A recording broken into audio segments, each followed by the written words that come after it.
lagi bersama kami di Rumah Mama Dede. Nah, sekarang waktunya kita membacakan pertanyaan yang udah masuk nih, Ma, di Instagram @rumahmamadede_tv1. Pertanyaan pertama ada dari Rezeki Berkah. Amin. Amin. Assalamualaikum warahmatullahi wabarakatuh. Waalaikumsalam rezeki barokah. Galau nih, Ma. Ada apa? Alhamdulillah ada program acara Mama Dede. Aku mau tanya, gimana kalau suami nggak pernah ngaji, baca Al-Quran selama bertahun-tahun? Sudah nikah lebih 10 tahun, saat istri nanya kenapa nggak pernah ngaji, dia cuma diam. Terus istri nanya kalau lupa bacaan. Bisa belajar dari Iqra lagi, dia marah, bagaimana istri bersikap, Ma? Pertanyaannya, apakah dia tidak sholat, tidak baca Quran semenjak menikah atau baru sekarang? Kalau semenjak menikah, maaf, Anda jangan marah. Artinya Anda salah pilih suami semenjak awal. Kenapa nggak dilihat agamanya? Kenapa nggak dilihat ibadahnya? Jangan menyalahkan orang lain. Tapi sekarang udah tanggung jadi suami Anda punya kewajiban mengarahkan suami Anda kepada agama yang benar. Bagaimana kalau kalian punya anak-anak, bapaknya nggak bisa baca Quran? Jangan Anda katakan terlambat. Sekarang sadar tentang saya belum bisa baca Quran, panggil guru ngaji. Hari gini gitu loh. Banyak sekali yang namanya guru ngaji bisa kita panggil. Atau Anda ngaji kemana-mana. Sistem yang dibangun sekarang banyak. Belajar yang sebulan, 2 bulan bisa baca Quran. Selama ada kemauan, pasti ada jalan. Mohon sama Allah. Iya. Mudah-mudahan dapat hidayah suaminya. Amin, amin. Nah, tapi kadang-kadang juga nih mah, nggak tahu ini mungkin selera kan beda-beda ya. Ya. Mama sudah jelas menegaskan pilih yang agamanya cantik, kaya bisa habis gitu. Tapi ada yang suka berdoa begini, nggak apa-apa cantik, yang penting agamanya nanti bisa kita belajar bareng-bareng. Ada yang berpikir seperti itu, Pak. Dan akhirnya nggak kuat. Agama bisa belajar bareng-bareng. Sekarang lihat kenyataan, yang semenjak lahir beragama Islam aja banyak yang tidak bisa baca Quran. Banyak yang semenjak lahir sudah beragama Islam saja jauh dari masjid. Iya apa iya? Iya. Jangan Anda bilang bareng-bareng, repot kalau beli yang mentah. Mendingan beli yang jadi sekalian. Iya apa iya?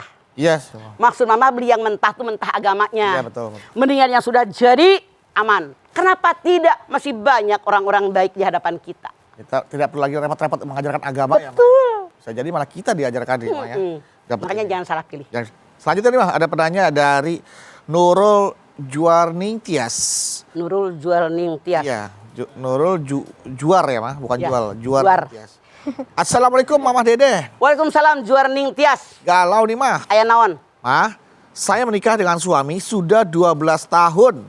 Agama suami saya kalau menurut saya sih lumayan bagus, Ma. Dalam arti ini, sholat 5 waktu nggak pernah ditinggalin. Ya. Nggak pernah ditinggalin maksudnya.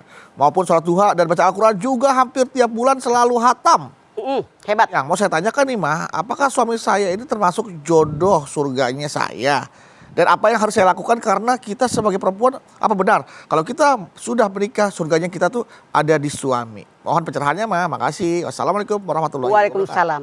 Anda bersyukur kepada Allah Subhanahu wa Ta'ala. Punya suami tidak lepas sembahyang yang 5 waktu. Sembahyangnya di masjid, bahkan sebulan sekali hatam Al-Quran. Ya. Ini luar biasa. Tapi Anda jangan tinggal diam. Anda pun belajar agama dengan baik. Contoh suami Anda, saya yakin siapapun pengen masuk surga bareng-bareng. Iya apa iya? Iya, Ma. Jangan Anda bilang, biarin suami saya ngajak saya. Kalau suaminya baik, istrinya tidak, bagaimana bareng-bareng? Nanti suami Anda dapat bidadari.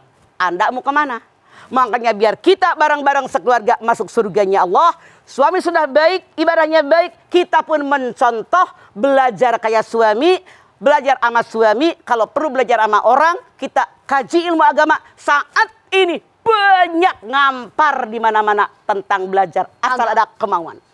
Iya kan juga sampai ada yang bilang, udah jadi perempuan itu enak, gampang. Dapat surganya gampang. Asal nurut aja apa kata suami. Nurut sama suami. Saking memang perempuan ini surganya di suami.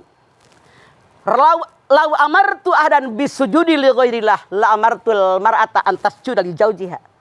Kalau seandainya seorang makhluk boleh sujud dengan makhluk yang lain, aku perintahkan istri sujud di hadapan suaminya. namun Islam melarang makhluk setuju dengan makhluk yang lain. Seorang istri cukup menghormati, menghargai suami. Tapi tidak semua suami.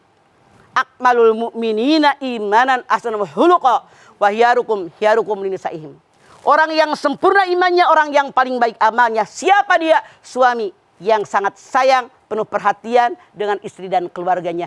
Contoh Rasul tidak pernah menyalahkan istrinya, tapi selalu merangkul istrinya, mengarahkan istrinya itu. Oke. Jalan yang benar. Baik. Mah, ini pertanyaan selanjutnya agak panjang nih, Mah. Nggak apa-apa ya, Mah ya? Ya. Muhammad Fadil Amri. Assalamualaikum warahmatullahi wabarakatuh, Mah. Waalaikumsalam. Galau nih, Mah. Ya. Mas, saya punya sepupu perempuan yang mana dia sudah menikah dan mempunyai anak 3. Tetapi sepupu saya malahan yang bekerja sebagai penjual nasi kuning. Suaminya sih juga bekerja tetapi jarang sekali memberikan nafkah. Malahan dia sering membentak dan berkata kasar kepada istrinya sendiri. Apalagi anak dan istrinya sering dikatain dengan istilah banyak bicara. Padahal sepupu saya hanya membicarakan perihal anaknya yang akan bersekolah di SMA. Yang dimana mestinya memerlukan banyak biaya. Terkadang sepupu saya sering menangis dimana ia tak memikirkan kehidupannya. Dan sepupu dan saudara saya, suaminya, malah sering dikatain dihina karena kekayaan berbeda dengan sepupu saya waktu dari pertamanya sampai saat ini di rumah barunya. Dan lebih ajaibnya lagi, orang yang menghina dan menyakiti dan menzalimi sepupu saya sebagian meninggal dunia, dan keluarga yang meninggal dunia telah mengira kalau sepupu saya telah membunuhnya dengan menyantetnya padahal dia diketahui kanker. Oke. Ini Islam mengajarkan kalau nikah dengan sepupu. Orang kaya dengan orang kaya, S1 dengan S1, S2 dengan S2, SMA dengan SMA. Isi sekupu. Tidak harus sama persis, yang penting seimbang. Yang salah mana? Cuman tamat SD, suaminya S2, itu nggak sekupu. Iya. Kalau ngomong kagak nyambung. Kagak nyambung. Atau orang yang sangat kaya dengan orang sangat miskin, itu kalau mereka nggak ngerti agama akan timpang, dihina, tuh si miskin dan seterusnya. Makanya kalau saya melihat orang ini, boleh jadi suaminya datang di keluarga yang kurang mampu. Atau secara ekonomi miskin. Sementara yang namanya perempuan dari orang kaya, terhormat, terpandang, dan seterusnya. Sehingga suaminya sering dihina. Padahal si suami ini jadi terpuruk perasaannya. Nah, istrinya ternyata sekarang jualan nasi uduk dan seterusnya karena mungkin suaminya memberikan kecukupan. Ternyata suaminya ini selalu menghina. Maaf. Kita jadi perempuan walaupun lebih hebat daripada suami kita, jangan keluar kata-kata lo rumah gue, anak-anak sekolah gue, apa aja laki, makin sakit hati dia. Harusnya bang bersyukur ada rezeki.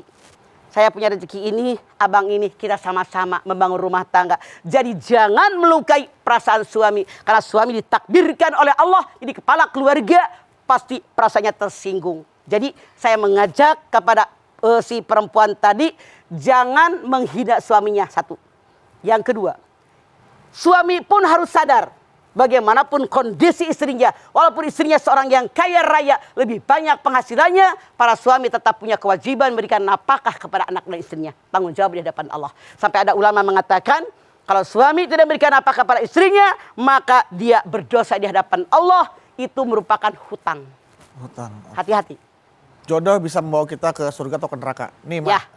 Kadang kan kita menikah dengan seseorang yang memang sudah memiliki keyakinan dan kepercayaan yang dibawa dari turunannya gitu, Mak. Keluarganya. Keluarganya.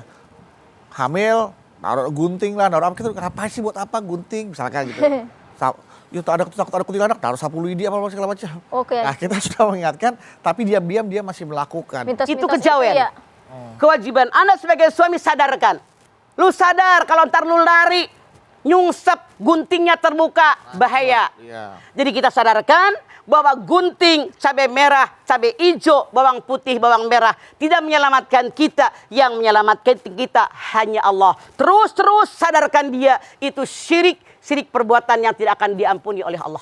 Hati-hati. Sebagai kepala keluarga Anda tanggung jawab. Buang itu semua. Itu kepercayaan nenek moyang kita yang diyakinkan oleh mereka. Sehingga sampai sekarang kita percaya. Buang semuanya. Menghancurkan akidah kita. Iya, walaupun itu babak ke neraka. Walaupun harus Ya Allah. walaupun harus menyakiti perasaan istri ya, Pak ya.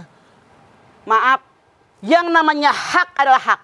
Innal halala bayyinun wa innal harama bayyinun. Walaupun menyakiti istri, kalau salah, dosa, tempat lu neraka. Ngapain lu bunting? Pakai pisau, pakai bawang merah, bawang putih. Anda wajib tegas bahwa ini adalah salah. Jangan ragu. Hukum agama tidak bisa pakai main. Sering gitu, kadang-kadang dilancin duit, ada bawang putih, ada apa, pas diambil duitnya pedes gitu. Ada bawang putih. Oh takut diambil tuyul. Iya kan, ada kayak gitu. Emang tuyul takut sama bawang putih. Nggak tahu ternyata tuyul suka makan ketoprak ada bawang putih. Baik, Mas. Setelah ini kita lanjutin lagi. Dan pemirsa jangan kemana-mana, tetap bersama kami di Rumah Mama Dede.